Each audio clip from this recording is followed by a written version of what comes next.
YouTube, Lena Kitty Lee here, and today I want to talk about a subject that has really been kind of weighing on my mind. I've been wanting to talk about this for a while now, um, especially because I feel like a lot of people can relate to it, and for those who can't relate to it, maybe might learn something.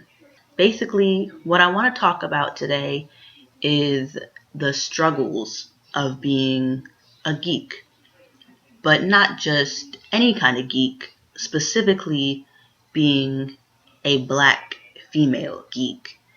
Anyone who's been a geek or who is a geek, they know um, that it's not really an easy thing. Like, there's a specific challenge that comes with being a black geek. I've been to both predominantly white schools and predominantly black schools. And the problem being a black geek at a predominantly white school is that even the geeks don't want to be your friend.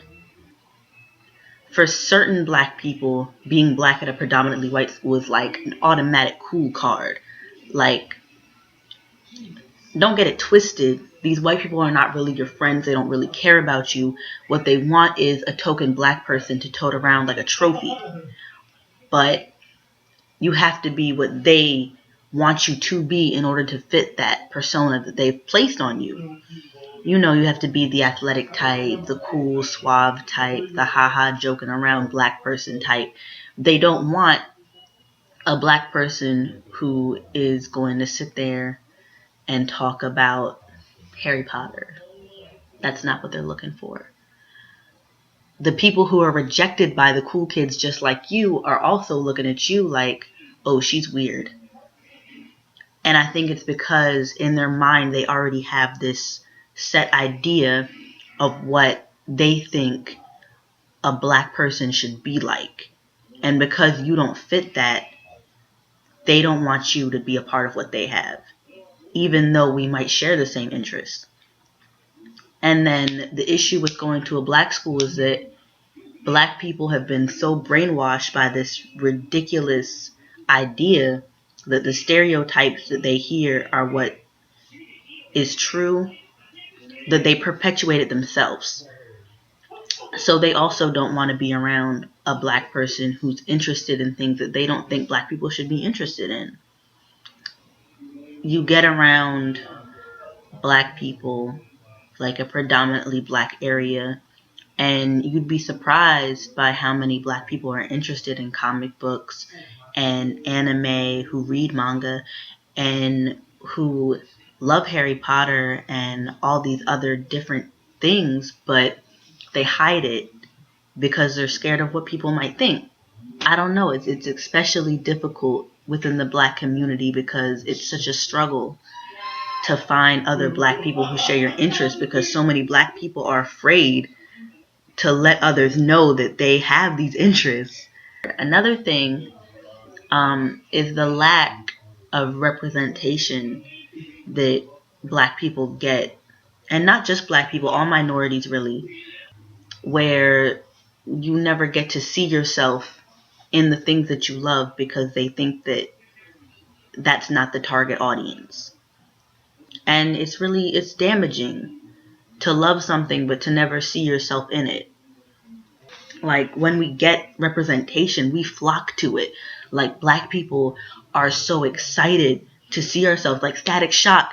When I was a kid, that was a big freaking deal.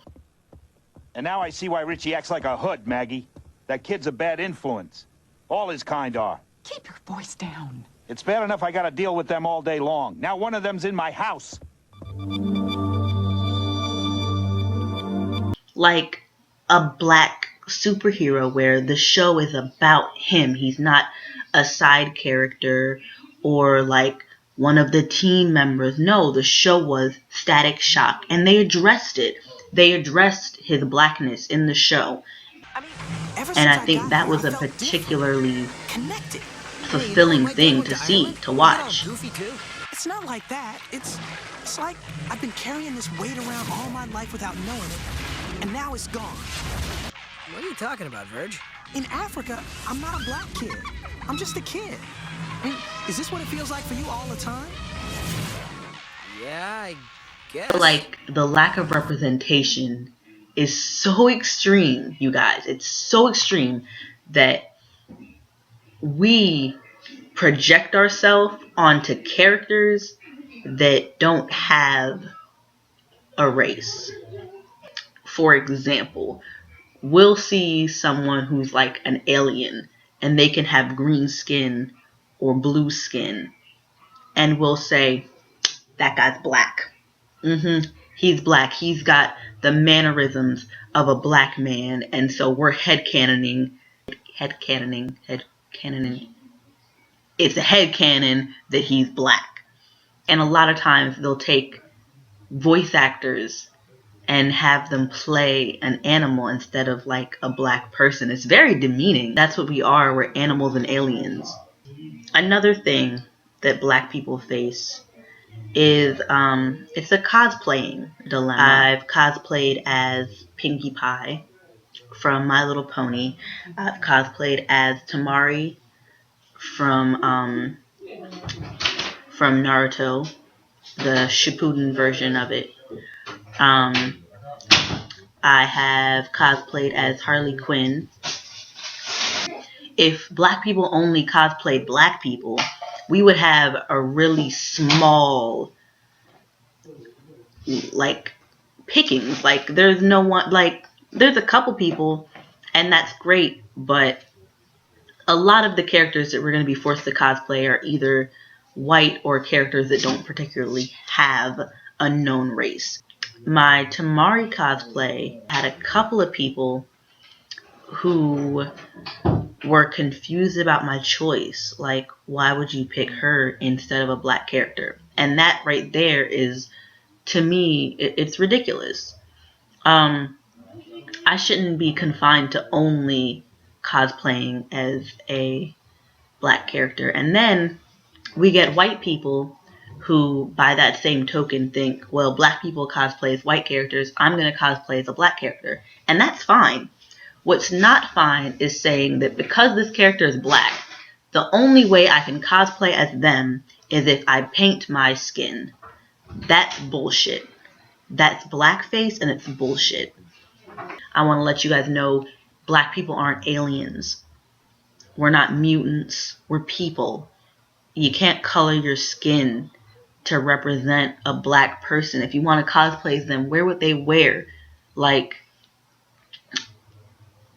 that's really what you can do.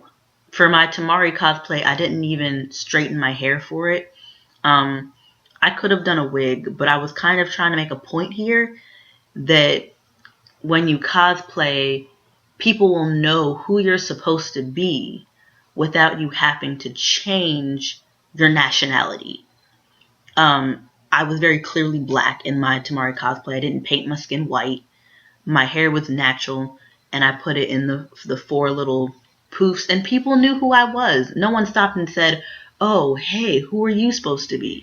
Like, I was wearing her outfit. They knew. It wasn't rocket science to figure out. I also want to talk about some other specific challenges to another demographic, which are women. I'm sure the geek community has heard a lot about how women feel excluded and how we're kind of mistreated in the geek community. It's like you're constantly having to prove how geeky you are for people to take you seriously. There's no requirement to being a geek. Like, there's no checklist to what you have to be able to do in order to be considered nerdy.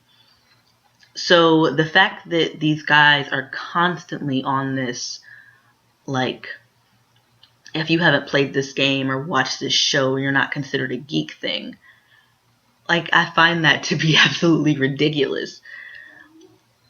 And it's kind of sad, really, because they use that same mentality to try and say that women don't want to be geeks or women aren't interested in this kind of media, and they use that as a means to exclude us from things. Oftentimes women are kind of like narrowed down to these tropes, especially in the comic book community. Like, a lot of the women are just like eye candy, and that's it. They don't have the detailed backstories that the males get. They don't have the drive that the males have, and they don't have all these like in-depth characters. We get very flat characters a lot of the times. I am a fan of My Little Pony. A really big fan. Obviously, if you noticed from the cosplay that I did, I spent so much time on it. And we are excluded from that fandom so much. It's absolutely ridiculous to see how much people focus on the bronies and never on the women in the community. I don't really understand how that is, because women, we write music, we do art, just like everyone else. We've seen the show. Some of the women are more dedicated than I've ever been and have gone and seen like all the way through Gen 1. And I've got to say, I've not seen Gen 1. I have not watched that. I've only really watched Friendship is Magic. I tried to watch some of the older generations, and the animation style kind of freaks me out. Like the whole thing, it's scary shit. But that's crazy. Like, when you think about how the demographic for that was little girls, and now women are being excluded from that. How crazy is that? Even the media that we're the demographic for, we can't enjoy it. So this video goes out to all of my black geeks out there, all of my female geeks out there. We face a special kind of challenge, and I want you all to know to never give up, to continue, and to never be afraid to be enthusiastic, because we are geeks and we're here to stay, and there's no reason we should be ashamed about it. I would like to say, if you're black and you're a geek, please go on my Tumblr. I have a Tumblr called Black Geeks United. I'll put the link in the description. It is basically me trying to make a safe place for black people in the geek community. Now, that's not to say it's exclusive to black people. I'm certainly not saying if you're white, you can't follow my blog or contribute to the conversation. When I say safe place for black people, what I mean is that I don't want it to be overrun with the stereotypes. Basically, it's a lot of me trying to kind of point out black characters and shout out black cosplayers.